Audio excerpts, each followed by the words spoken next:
Assalamualaikum warahmatullahi wabarakatuh.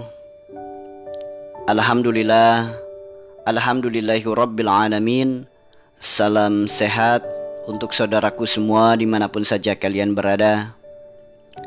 Bismillah, insyaallah kami akan kembali berbagi tips sehat, berbagi tips sembuh yang berkah, sembuh yang diiringi dengan keimanan dan ketakwaan.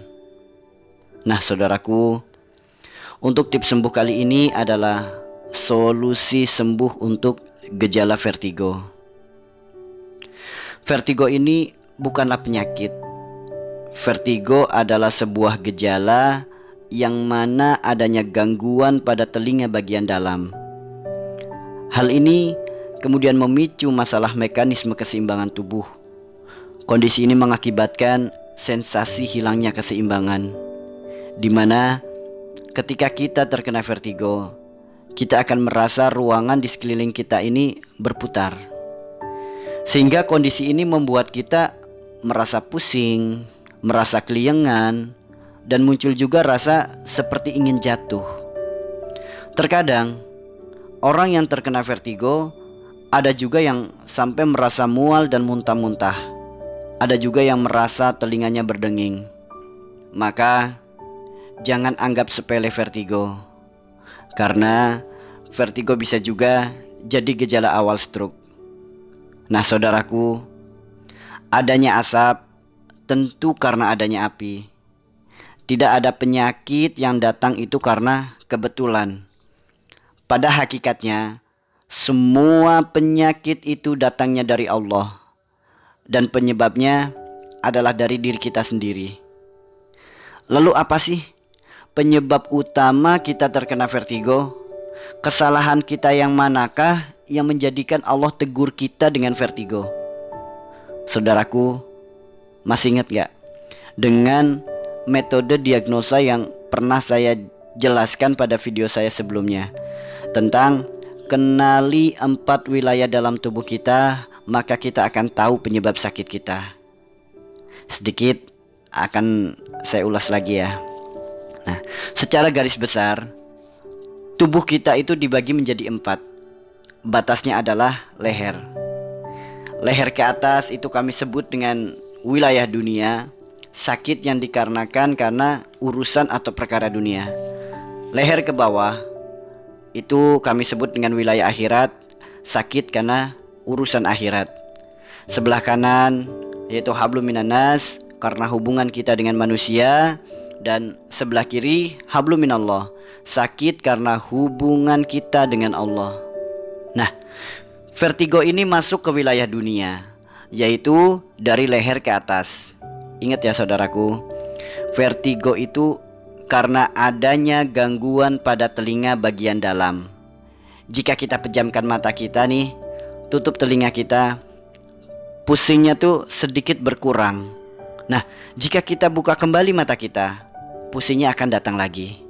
Berasa seluruh ruangan, seluruh benda yang ada di sekitar kita ini berputar. Lalu, apa sih penyebab adanya gangguan pada telinga bagian dalam? Apa maknanya? Nah, inilah saudaraku. Boleh jadi karena adanya sifat rasa ingin tahu yang tinggi akan urusan orang lain.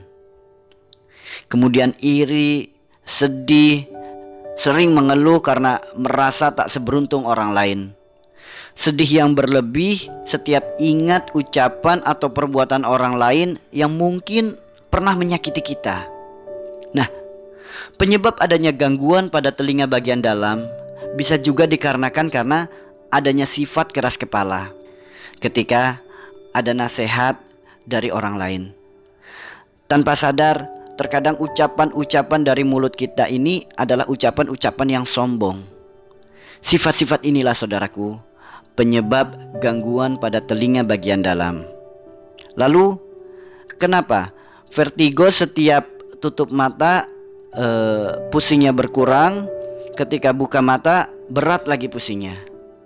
Nah, saudaraku, mata adalah jendelanya dunia.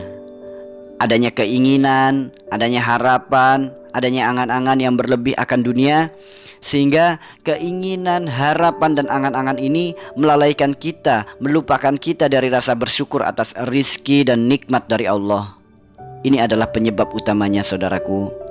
Makanya kalau terkena vertigo, jasad kita ini mengajak kita untuk lebih banyak-banyak merem agar tidak pusing, ya. Lebih banyak-banyak menutup keinginan, harapan, angan-angan. Supaya apa? Supaya tidak pusing. Nah, lalu bagaimana? Apakah vertigo ini bisa sembuh? Bisa, sangat bisa. Semua penyakit itu ada obatnya. Semua penyakit itu bisa disembuhkan.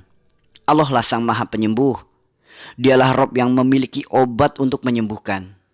Nah, saudaraku, maka mendekatlah kepada Allah. Mohonlah ampunan kepadanya. Ini adalah kuncinya. Rubahlah sifat-sifat dan tinggalkanlah perilaku-perilaku yang sebagaimana saya jelaskan tadi. Dan mohonlah kesembuhan dari Allah. Jemputlah kesembuhan itu dengan menjemput kesembuhan yang diiringi dengan meningkatnya keimanan dan ketakwaan kita kepada Allah. Teman-teman juga bisa ikhtiarkan menjemput sembuh dengan berbekam dan konsumsi madu. Lakukanlah bekam pada titik ini.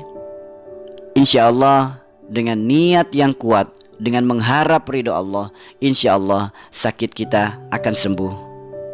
Yakinlah saudaraku, sebaik-baik obat bukanlah seberapa mahal harga yang harus kita bayarkan. Sesungguhnya sebaik-baik obat itu ada dalam diri kita.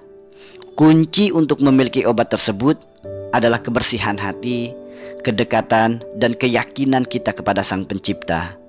Baginya tidak ada yang tidak mungkin.